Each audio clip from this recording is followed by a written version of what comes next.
नमस्कार दोस्तों, आप सभी का स्वागत है एसएससी मल्टीपल मेकर पर। सभी परीक्षाओं के लिए विशेषकर लाभदायक होगा यह वीडियो।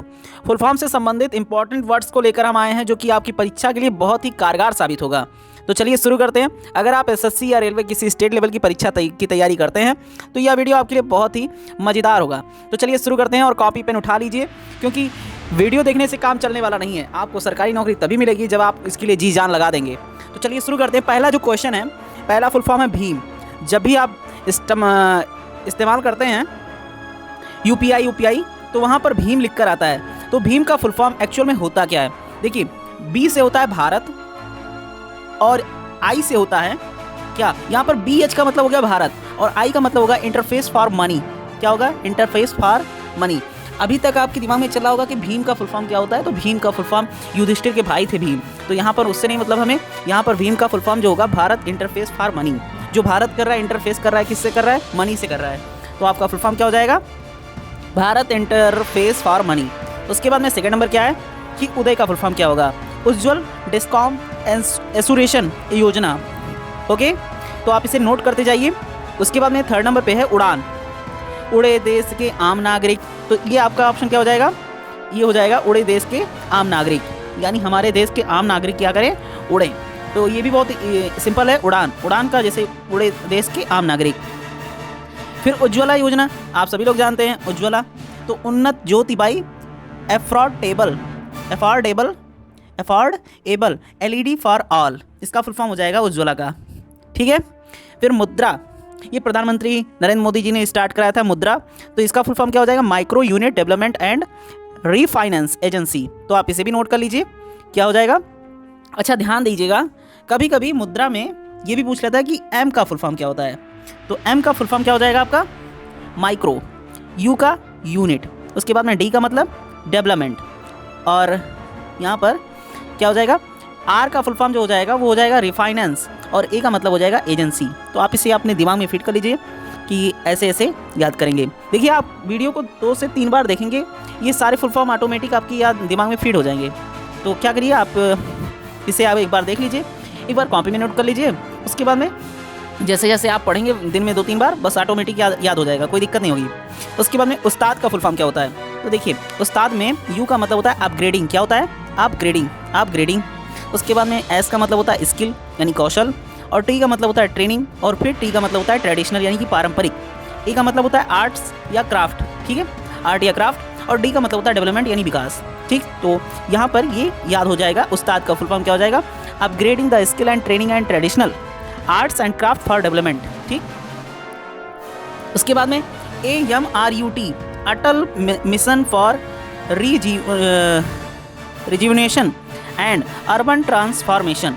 तो आप इसे याद रखिए, Amrut, AMRUT Atal mission for rejuvenation and urban transformation. HRIDAY, ये भी मोस्ट इंपॉर्टेंट है क्वेश्चन। हरिडे, यहाँ पर इसे ध्यान रखिएगा, क्या है? एच का मतलब होता है हेरिटेज, और यहाँ पर सिटी डेवलपमेंट एंड एग्यूमिनेशन। ठीक है। ISI का फुल फॉर्म क्या होता है? Islamic State in Iraq. Most important of this question in this video कि Islamic State in Iraq and al Sham सारिया। ठीक। नीति का फुल फॉर्म क्या होता है?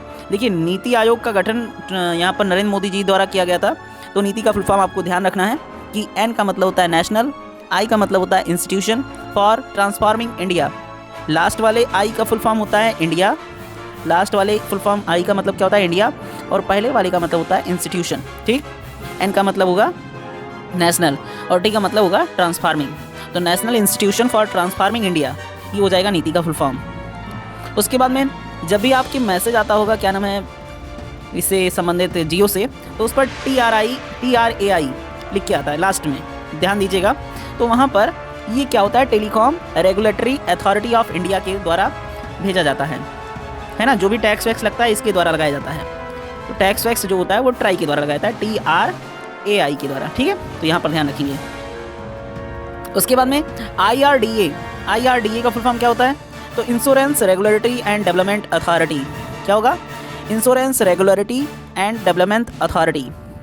ठीक, UIDAI, आप सभी लोगों के आधार कार्ड तो बने ही होंगे, तो UIDAI वेबसाइट पर आप जाके अपनी आधार को वेरीफाई कर सकते हैं। कैसे? उस पर सर्च करिएगा UIDAI, उसके बाद में वहाँ पर जाएंगे, बहुत सारे ऑप्शन रहते हैं, वहाँ पर देख लीजिएगा। फिलहाल हमें यहाँ पे फुल फॉर्म को पढ़ना है, तो हम फुल फॉर्म के बारे में जानकारी हासिल करेंगे। यू का मतलब होता है यूनिक, आई का मतलब होता है आइडेंटिफिकेशन, मतलब आपकी पहचान। अथॉरिटी ऑफ इंडिया, इंडिया के हो कि नहीं इसकी जान पहचान करता है UIDAI। ठीक।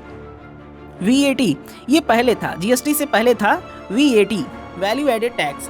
अब GST जब से आ गया तब से सब उसी में लग जाता है, तो यहाँ पर आपको VAT का फुल फॉर्म होता है वैल्यू एडेड टैक्स।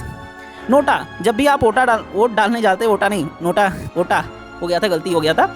चलिए, जब भी आप वोट डालने जानते हैं तो वहाँ पर नोटा का एक ऑप्शन होता है, सबसे नीचे होता है। उससे पहले ऊपर बहुत सारे ऑप्शन होते हैं, जितने भी प्रत्याशी खड़े होते हैं वहाँ पर उन लोगों को अगर नहीं देना चाहते हैं नोटा, तो नोटा पे बटन दबा देंगे, तो आपको किसी को वोट नहीं देना होगा, तो वो नोटा हो जाएगा। मतलब नन ऑफ द अबव, मतलब उनमें से ऊपर वाले में से किसी को नहीं देंगे, नोटा हो जाएगा, आपका निल हो जाएगा। उसके बाद में नेक्स्ट नंबर है IMPS, immediate payment service.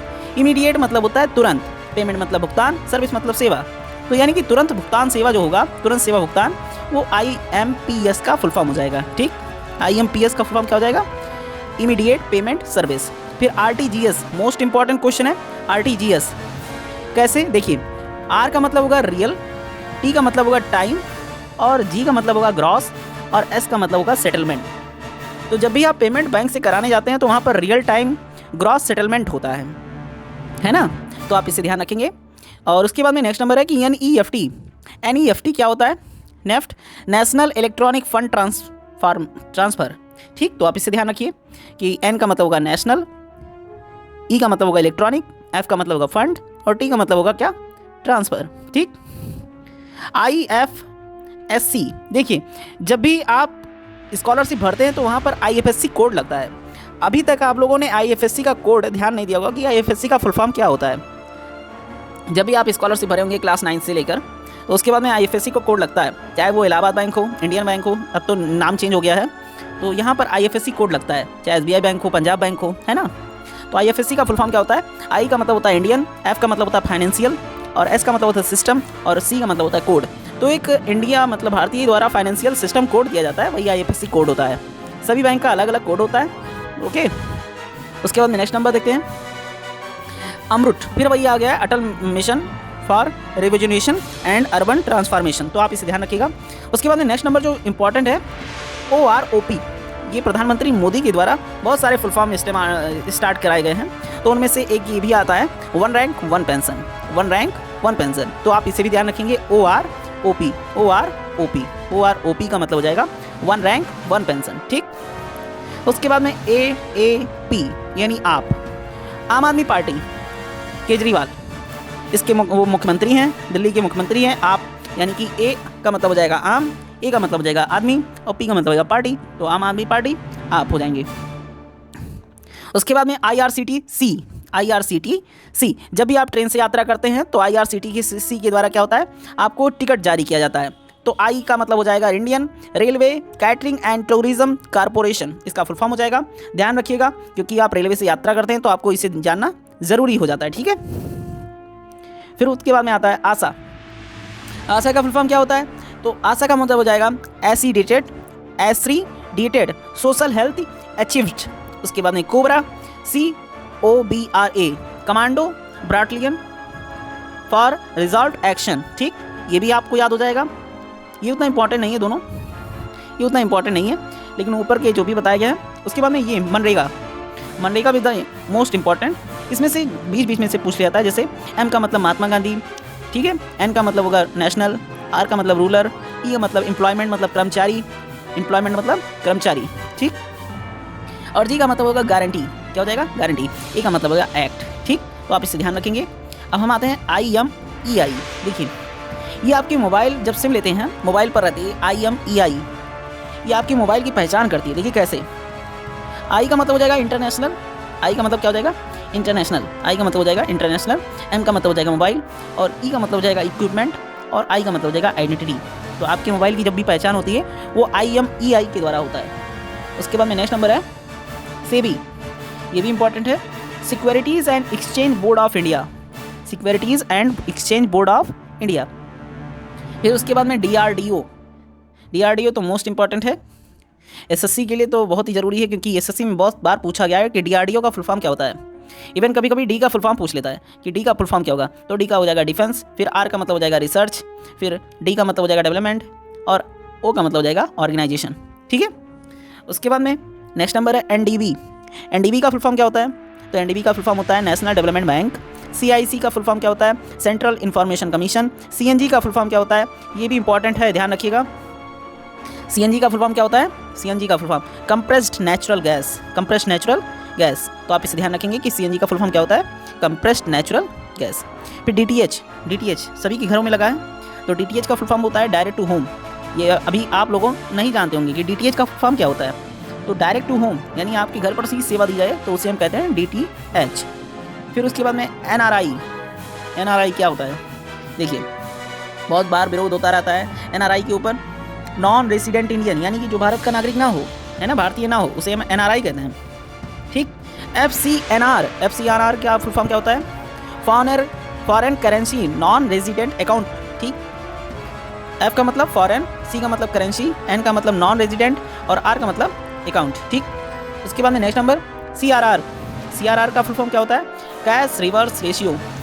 SLR का फुल फॉर्म क्या होता है, स्टेटुटरी लिक्विडिटी रेशियो। और MSF का फुल फॉर्म क्या होता है, मार्जिनल स्टैंडिंग फैसिलिटी। तो आप इसे याद रखेंगे, उतना इंपॉर्टेंट नहीं है। नेक्स्ट नंबर पे आते हैं, 3 फुल फॉर्म और हैं। LAF यानी लिक्विडिटी एडजस्टमेंट फैसिलिटी, तो आप इसे ध्यान रखेंगे, लिक्विडिटी एडजस्टमेंट फैसिलिटी। IPO का फुल फॉर्म क्या होता है, इनिशियल पब्लिक ऑफरिंग। और NPA का फुल फॉर्म क्या होता है, नॉन परफॉर्मिंग एसेट। ये इंपॉर्टेंट है, इसे आप ध्यान रखेंगे, ये भी इंपॉर्टेंट है और ये भी इंपॉर्टेंट है, लेकिन सबसे ज़्यादा इंपॉर्टेंट ये है। तो आई होप कि ये सारा वीडियो आपको अच्छा लगा होगा। वीडियो को देखने के लिए लाइक करिए, चैनल को सब्सक्राइब कर लीजिए, घंटे के बेल आइकन को प्रेस कर दीजिए और हम मिलते हैं नेक्स्ट वीडियो में। सबसे पहले आप SSC मल्टीपल मेकर को सब्सक्राइब कर लीजिए, हम इस पर विभिन्न प्रकार की वीडियोज़ को लाते रहते हैं। हम मिलते हैं नेक्स्ट वीडियो में, तब तक के लिए धन्यवाद।